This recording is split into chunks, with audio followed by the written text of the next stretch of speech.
The real history of Alauddin Khilji. ابتدائی زندگی۔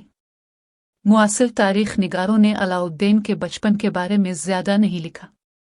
16 صدی کے تواریخ حاجی الدبیر کے مطابق علاؤالدین کی عمر 34 سال تھی جب اس نے رنتھمبور 1301 کی طرف مارچ شروع کیا۔ فرض کریں کہ یہ درست ہے، علاؤالدین کی پیدائش 1266-1267 بتائی جا سکتی ہے۔ ان کا اصل نام علی گرشاسپ تھا۔ وہ شہاب الدین مسعود کا سب سے بڑا بیٹا تھا، جو خلجی خاندان کے بانی سلطان جلال الدین کے بڑے بھائی تھے۔ اس کے 3 بھائی تھے، الماس بیگ، بعد میں الغ خان، قتلغ تگین اور محمد۔ علا الدین کی پرورش شہاب الدین کی موت کے بعد جلال الدین نے کی۔ علا الدین اور اس کے چھوٹے بھائی الماس بیگ دونوں نے جلال الدین کی بیٹیوں سے شادی کی۔ جلال الدین کے دہلی کے سلطان بننے کے بعد علاؤالدین کو امیر تزک تقریب کے ماسٹر کے برابر مقرر کیا گیا، جبکہ الماس بیگ کو اخور بیگ گھوڑے کے ماسٹر کے برابر کا عہدہ دیا گیا۔ جلال الدین کی بیٹی سے شادی۔ علاؤالدین نے 1290 کے خلجی انقلاب سے بہت پہلے جلال الدین کی بیٹی ملکہ جہاں سے شادی کی، تاہم یہ شادی خوش کن نہیں تھی۔ جلال الدین کے بادشاہ کے طور پر عروج کے بعد اچانک شہزادی بن جانے کے بعد وہ بہت مغرور تھی اور علاؤالدین پر غلبہ حاصل کرنے کی کوشش کی۔ حاجی الدبیر کے مطابق علاؤالدین نے مہرو نامی عورت سے دوسری شادی کی جو ملک سنجر عرف علب خان کی بہن تھی۔ ملکہ جہاں کو اس بات سے بہت غصہ آیا کہ اس کے شوہر نے دوسری بیوی کر لی ہے۔ دبیر کے مطابق علاؤالدین اور اس کی پہلی بیوی کے درمیان غلط فہمی کی بنیادی وجہ یہی تھی۔ ایک بار جب علا الدین اور مہرو ایک باغ میں اکٹھے تھے، جلال الدین کی بیٹی نے حسد کی وجہ سے مہرو پر حملہ کر دیا۔ جواب میں علاؤالدین نے اس پر حملہ کیا۔ اس واقعہ کی اطلاع جلال الدین کو دی گئی، لیکن سلطان نے علاؤالدین کے خلاف کوئی کارروائی نہیں کی۔ علاؤالدین کی اپنی ساس کے ساتھ بھی اچھے تعلقات نہیں تھے، جو سلطان پر بہت زیادہ اثر و رسوخ رکھتی تھی۔ 16 صدی کے مورخ فرشتہ کے مطابق اس نے جلال الدین کو خبردار کیا کہ علاؤالدین ملک کے ایک دور دراز حصے میں ایک آزاد مملکت قائم کرنے کا منصوبہ بنا رہا ہے۔ اس نے علاؤالدین پر گہری نظر رکھی اور اس کے ساتھ اپنی بیٹی کے متکبرانہ رویے کی حوصلہ افزائی کی۔ 1291 میں علاؤالدین نے کارا کے گورنر مکچھیجو کی بغاوت کو کچلنے میں اہم کردار ادا کیا۔ نتیجے کے طور پر جلال الدین نے سے 1291 میں کارا کا نیا گورنر مقرر کیا۔ کارا میں مکچھیجو کے سابق امیروں ماتحت عمرہ نے جلال الدین کو ایک کمزور اور غیر مؤثر حکمران سمجھا اور علاؤالدین کو دہلی کے تخت پر قبضہ کرنے پر اکسایا۔ اس نے اس کی ناخوش گھریلو زندگی کے ساتھ مل کر علاؤالدین کو جلال الدین کو معزول کرنے کا عزم کر دیا۔ کنسپریسی اگینسٹ علاؤالدین کو جلال الدین کے خلاف بغاوت پر اکسانے کے دوران مکچھیجو کے حامیوں نے اس بات پر زور دیا کہ اسے ایک بڑی فوج کو کھڑا کرنے اور کامیاب بغاوت کرنے کے لیے بہت زیادہ رقم کی ضرورت ہے۔ مکچھیجو کی بغاوت وسائل کی کمی کی وجہ سے ناکام ہو گئی تھی۔ جلال الدین کو معزول کرنے کے اپنے منصوبے کی مالی اعانت کے لیے علاؤالدین نے پڑوسی ہندو سلطنتوں پر چھاپا مارنے کا فیصلہ کیا۔ 1293 میں اس نے مالوا کی پارمارا سلطنت کے ایک امیر شہر بھلسا پر چھاپا مارا، جو متعدد حملوں سے کمزور ہو چکا تھا۔ بھلسا میں اس نے دکن کے علاقے میں جنوبی یادو بادشاہت کی بے پناہ دولت کے ساتھ ساتھ ان کے دارالحکومت دلگیری کی طرف جانے والے راستوں کے بارے میں بھی سیکھا۔ اس لیے اس نے بڑی ہوشیاری کے ساتھ سلطان کا اعتماد حاصل کرنے کے لیے بھیلسا سے لوٹ مار جلال الدین کے حوالے کر دی، جبکہ یادو بادشاہی کے بارے میں معلومات کو روک دیا۔ خوش ہو کر جلال الدین نے اسے عریض ممالک وزیر جنگ کا عہدہ دیا اور اسے عہدے کا گورنر بھی بنا دیا۔ اس کے علاوہ سلطان نے اضافی فوجیوں کی خدمات حاصل کرنے کے لیے اضافی آمدنی کو استعمال کرنے کے لیے علاؤالدین کی درخواست منظور کر لی۔ 10 برسوں کی منصوبہ بندی اور تیاری کے بعد علاؤالدین نے 1296 میں دیوگری پر کامیابی کے ساتھ چھاپا مارا۔ اس نے قیمتی دھاتیں، زیورات، ریشم کی مصنوعات، हाथियों, घोड़ों और गुलामों समेत बहुत ज्यादा दौलत के साथ देवगिरी छोड़ दिया। 11 जब अलाउद्दीन की कामयाबी की खबर जलाल अल दीन तक पहुंची तो सुल्तान इस उम्मीद पर ग्वालियर आया कि वहां अलाउद्दीन इसको लूटा हुआ सामान पेश करेगा।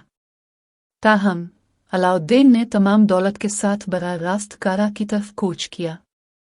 अहमद चाप जैसे जलाल अल दीन के मुशीरों ने चंदरी में अलाउद्दीन को रोकने की सिफारिश की, लेकिन जलाल अल दीन को अपने भतीजे पर भरोसा था। वो दिल्ली वापस आया, इस यकीन के साथ कि अलाउद्दीन माल को कारा से दिल्ली ले जाएगा। कारा पहुंचने के बाद अलाउद्दीन ने सुल्तान को मुआफ़ी का ख़त भेजा और इस खदशे का इजहार किया कि इसके दुश्मनों ने इसकी गैर मौजूदगी में सुल्तान के जहन में इसके खिलाफ जहर घोल दिया है। उसने सुल्तान के दस्तखत शुदा मुआफ़ी के ख़त की दरख्वास्त की, जिसे सुल्तान ने फ़ौरन कासिदों के ज़रिए भेज दिया। कारा में जलाल अल दीन के कासिदों को अलाउद्दीन की फ़ौजी ताकत और सुल्तान को माज़ूल करने के इसके मंसूबों के बारे में मालूम हुआ। ताहम अलाउद्दीन ने उन्हें हिरासत में ले लिया और सुल्तान के साथ बातचीत करने से रोक दो। इस दौरान अलाउद्दीन के छोटे भाई अलमास बेग, बाद में अलग खान, जिसकी शादी जलाल अल दीन की बेटी से हुई थी, ने सुल्तान को अलाउद्दीन की वफादारी का यकीन दिलाया। उसने जलाल अल दीन को कारा से मिलने और अलाउद्दीन से मिलने पर आमादा किया और कहा कि अगर सुल्तान ने इसे ज़ाती तौर पर मुआफ़ नहीं किया तो अलाउद्दीन जुर्म में खुदकुशी कर लेगा। एक बदमाश जलाल अल दीन अपनी फ़ौज के साथ कारा की तरफ रवाना हुआ। कारा के करीब पहुंचने के बाद उसने अहमद चाप को हिदायत की कि वो अपनी मरकज़ी फ़ौज को ज़मीनी रास्ते से कारा ले जाए, जबकि इसने खुद 1000 सिपाहियों के छोटे जिस्म के साथ दरियाए गंगा को उबूर करने का फैसला किया। 20 जुलाई 1296 को अलाउ अल दीन ने सुल्तान को सलाम करने और ख़ुद को नया बादशाह करार देने के बाद जलाल अल दीन को कत्ल कर दिया। जलाल अल दीन के साथी भी मारे गए, जबकि अहमद चाप की फ़ौज दिल्ली की तरफ पीछे हट गई। दिल्ली की तरफ अलाउद्दीन के मार्च में दरियाए जमुना के सैलाब की वजह से रुकावट पैदा हुई। दरियासना दिल्ली में जलाल अल दीन की बेवा मलिका जहां ने अपने सबसे छोटे बेटे कदर खान को रईसों से मशवरा किए बगैर रुकन अल दीन इब्राहिम के लक़ब से नया बादशाह मुकर्रर किया। इसने अरकुल्ली खान, इसके बड़े बेटे और मुल्तान के गवर्नर को नाराज़ किया। जब मलिका जहां ने सुना कि जलाल अल दीन के रईस अलाउद्दीन के साथ शामिल हो गए हैं, तो इसने अरकुल्ली से माज़रत की और इसे तख्त की पेशकश की और इससे मुल्तान से दिल्ली की तरफ कूच करने की दरख्वास्त की। ताहम अरकुल्ली ने इसकी मदद करने से इनकार कर दिया। अलाउद्दीन ने अक्टूबर 1296 के दूसरे हफ्ते में दिल्ली की तरफ अपना मार्च दोबारा शुरू किया, जब दरियाए यमुना कम हो गया। जब वो सिरी पर पहुंचा तो रुकन अल दीन ने इसके खिलाफ फौज की क़ियादत की।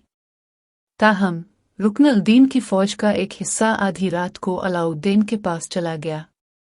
एक मायूस रुकन अल दीन फिर पीछे हट गया और अपनी वालिदा और वफादार रईसों के साथ मुल्तान फरार हो गया। अलाउद्दीन इसके बाद शहर में दाखिल हुआ, जहां बहुत से उमरा और हुकाम ने इसका इख्तियार कबूल किया। 21 अक्टूबर 1296 को अलाउद्दीन को दिल्ली में बाज़ाब्ता तौर पर सुल्तान के तौर पर ऐलान किया गया। ताकत का इस्तेहकाम। शुरू में अलाउद्दीन ने फराखदिली से ग्रांट और औकाफ देकर और बहुत से लोगों को सरकारी ओहदों पर तैनात करके इक़्तिदार को मजबूत किया। इसने ममलूकों के मुकर्रर करदा अफसरों, जलाल अल दीन के मुकर्रर करदा अफसरान और उसके अपने मुकर्रर करदा अफसरान के दरमियान ताकत का तवाज़ुन कायम किया। उसने सल्तनत की फ़ौज की ताकत में भी इजाफ़ा किया और हर सिपाही को 1.5 साल की तनख्वाह नक़द तोहफे में दी। सुल्तान के तौर पर अलाउद्दीन के पहले साल के बारे में तारीख़साज़ ज़िया अल दीन बारानी ने लिखा है कि यह सबसे ज़्यादा खुशी का साल था जो दिल्ली के लोगों ने देखा था। इस वक्त अलाउद्दीन जलाल अल दीन के तमाम साबिक़ा इलाकों पर अपना इख्तियार इस्तेमाल नहीं कर सकता था। पंजाब के इलाके में इसका इख्तियार दरियाए रावी के मशरिक़ के इलाकों तक महदूद था। लाहौर से बाहर का इलाका मंगोल छापों और खोखर की बगावतों का शिकार हुआ।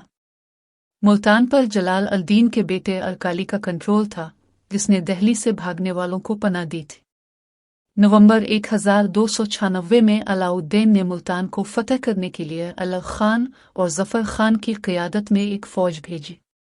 उनके हुक्म पर नुसरत खान ने जलाल अल-दीन के ख़ानदान के जिंदा बच जाने वाले अफराद को गिरफ्तार किया, अंधा कर दिया और कत्ल कर दिया।